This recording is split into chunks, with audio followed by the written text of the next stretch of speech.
Doğarız, büyürüz, yaşarız ve ölürüz. İnsan için normal sayılan döngü budur. Yalnız bazısının hem doğumu hem de büyümesi hem yaşamının devamı hem de ölümü ilginç. İlginç derken öyle böyle değil. Gizemleri hala daha çözülememiş vakalardan bahsediyoruz.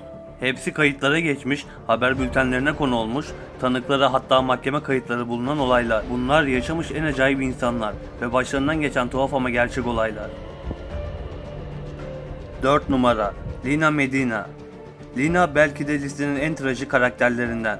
Peru'da yaşayan zavallı kız 1939 yılında karnındaki şişlik ve ağrılardan dolayı babası tarafından hastaneye getirilir. Doktor Gonzalo Lozada tarafından yapılan kontrollerde kızın hamile olduğu tespit edilir ve bebek sezaryen ile alınır. Kızını istismar ettiğinden şüphelenilen baba hapse atılır. Ne var ki dönemin imkansızlıkları yüzünden delil yetersizliğinden serbest bırakılır. Lina muhtemelen yaşadığı travmadan dolayı konu üzerine hiç konuşmamaktadır. Bebeği 2,7 kilogram olarak doğar. İsmi doktorunun ismi olan Gonzalo olarak koyulur. Olay tıp tarihine de bu isimle geçer. Gonzalo annesini 10 yaşına gelene kadar ablası olarak bilir. Zaten o 10 yaşındayken annesi henüz 15'indedir. Gonzalo 40 yaşına geldiğinde kemik iliği erimesinden hayata gözlerini yumar. Medina sonradan bir kere daha hamile kalır. Doğurduğu iki çocuğu arasında 33 yaş fark olması da bu anlamda bir ilktir. Lina Medina bugün 82 yaşında ve Peru'da yaşamına devam ediyor. 3 numara Roy Sullivan. Sullivan Amerika'da milli park koruyucusu olarak görev yapar. 1983 yılında 71 yaşındayken kendi silahından çıkan bir kurşunla hayata gözlerini yumar. Araştırmalar sebebin aşk acısı olduğunu ortaya koyar. Ama hikayenin asıl ilginç kısmı bu değil. Adamın başına o yaşına kadar gelmedik kalmamıştı.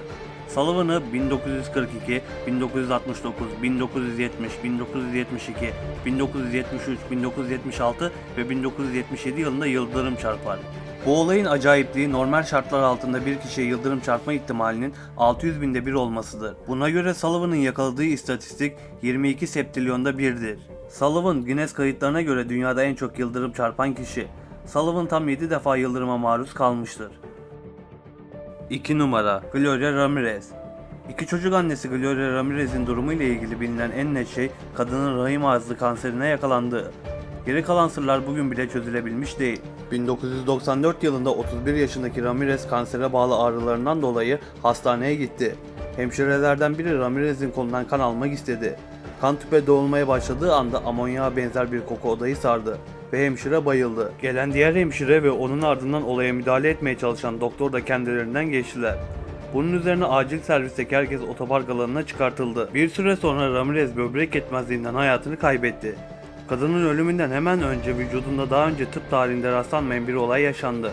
Vücuttan yeşil bir sıvı sızıyordu. Ramirez olayında genç kadının kanının bulunduğu odadaki hemen herkes bayılmış, ona direkt temas edenler uzun süre hasta kalmış, hatta iş göremez hale gelerek mesleği bırakmak durumunda kalmıştı. Olaydan sonra Ramirez'in bedeni hava geçirmez iki ayrı poşete sıkıca sarılarak tabuta alındı. Tüm incelemelere rağmen vücudunda amonyak, hidrojen ya da siyanür gibi bulgulara rastlanamadı. Aydınlatılamayan olayın ardından başlayan komplo teorilerinde işin içine CIA bile karıştı.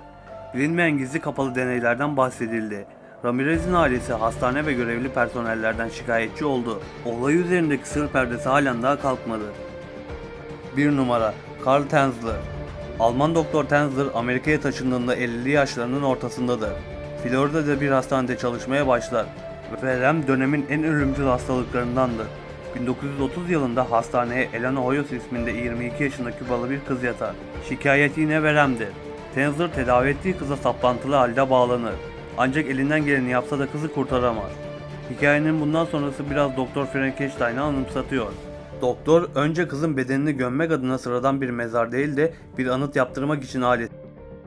Sonra kızın anıt mezardaki bedenini formaldehitle de saklayarak bozulmasını engeller.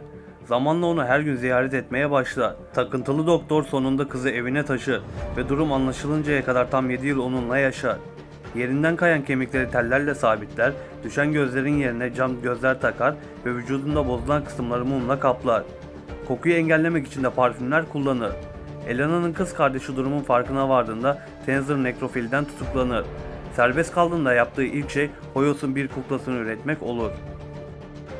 Videonun sonuna geldik.